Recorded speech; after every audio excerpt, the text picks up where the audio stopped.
Good day, parceros. I went to the Miami Bitcoin conference, so you don't have to. In this video, I'm going to share with you what I picked up at the conference. And there's about 2 or 3 takeaways that I think are really important that matter to me right now, and I think they'll matter to you. So here's the intro. Here's the disclaimer. And let's dive right into this. Bitcoin has been called many names. By the creator, Satoshi Nakamoto, in 2008, it was called a peer-to-peer electronic cash system.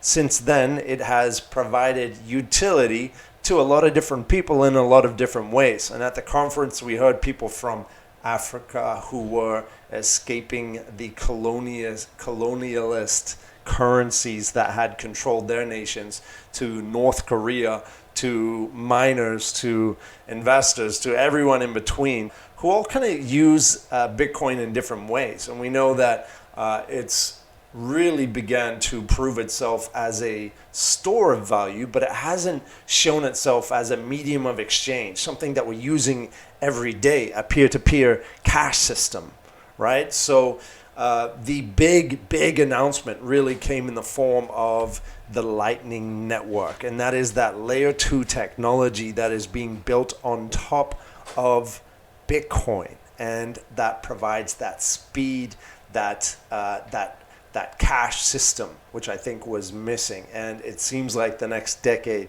is all going to be about the Lightning Network. So Jack Mallow's the guy who announced the El Salvador adopting Bitcoin as legal tender last year, walked us through the history of payment networks and shared how they hadn't really innovated much since their foundations over 50 or 60 years ago.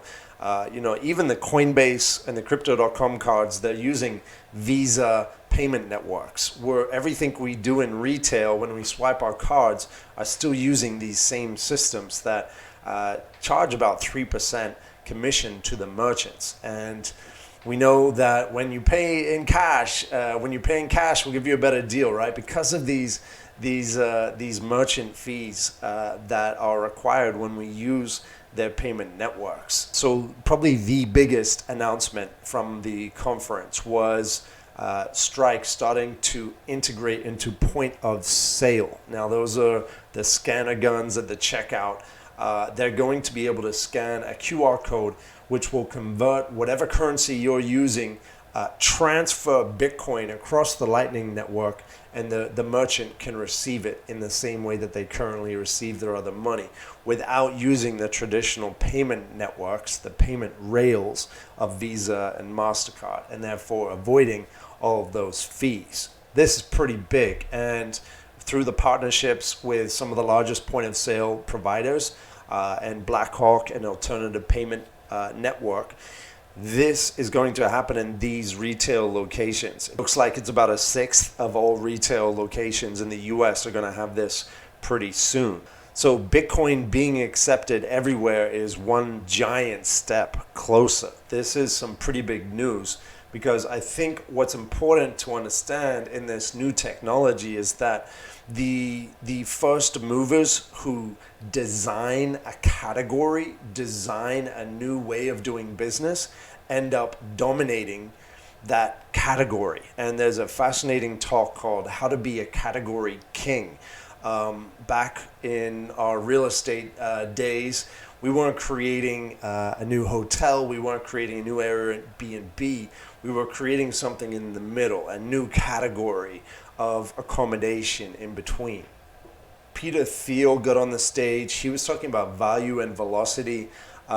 Twitter disagreed with one of the charts he had, and they modified his chart to look a little like this. Bitcoin has been carving itself out a narrative of being the digital gold, but a lot of the wallets aren't moving Bitcoin around the internet. Now with the Lightning Network, and that's represented by the lightning symbol, Bitcoin can really start to represent and have the velocity that cash does.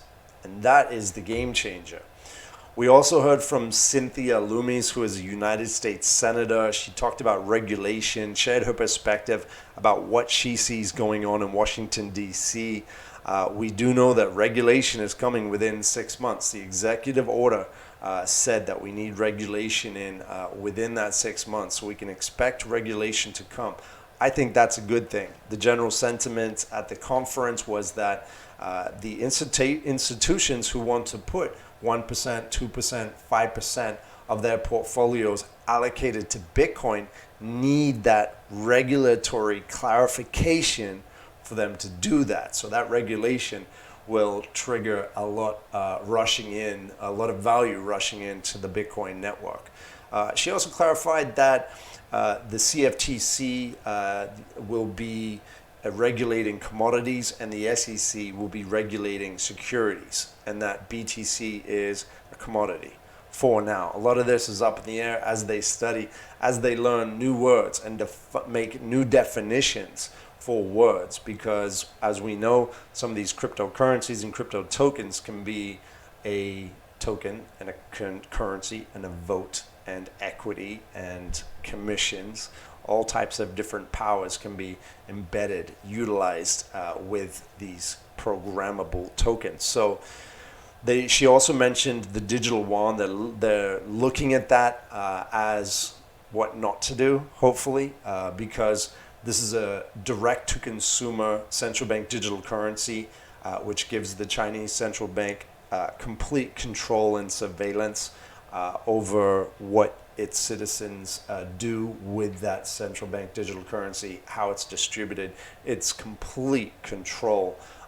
She did mention that the U.S.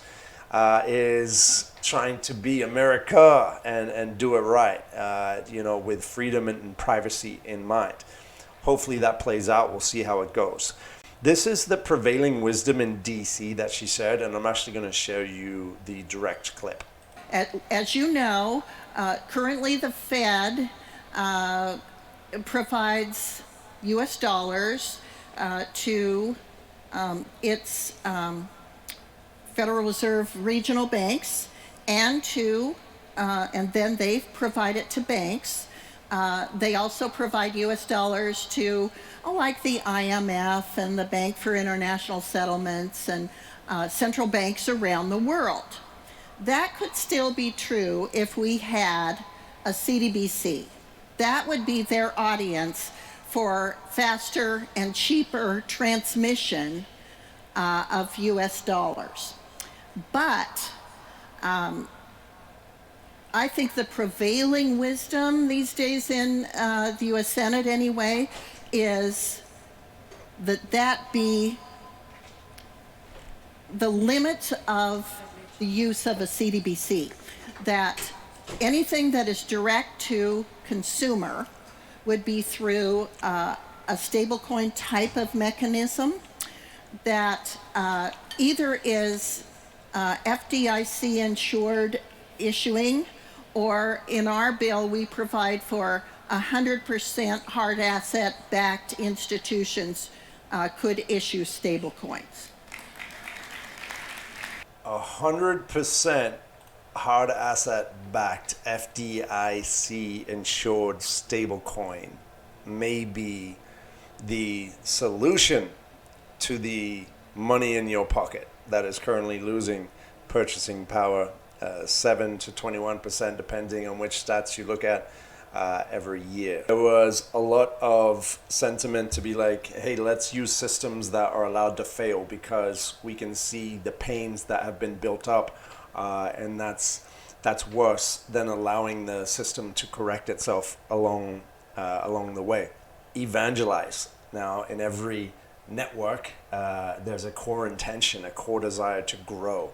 And there's no centralized marketing agency of Bitcoin. There's no CEO. There's no board of directors. There's no central marketing. So this is something that we're diving into on this channel. Is like, what does decentralized marketing looks like? It means that when we speak about Bitcoin, we are evangelizing. And so, when it was asked like, hey, what can we do? Like, it's, what's the best thing that everyone can take away from this conference? Go and tell your friends, right? So evangelizing was a core theme at the conference. And don't sell your BTC. With all of these things in the pipeline, all of these things coming through, I think this decade is going to be about the Lightning Network and the extra speed and utility that that provides to Bitcoin.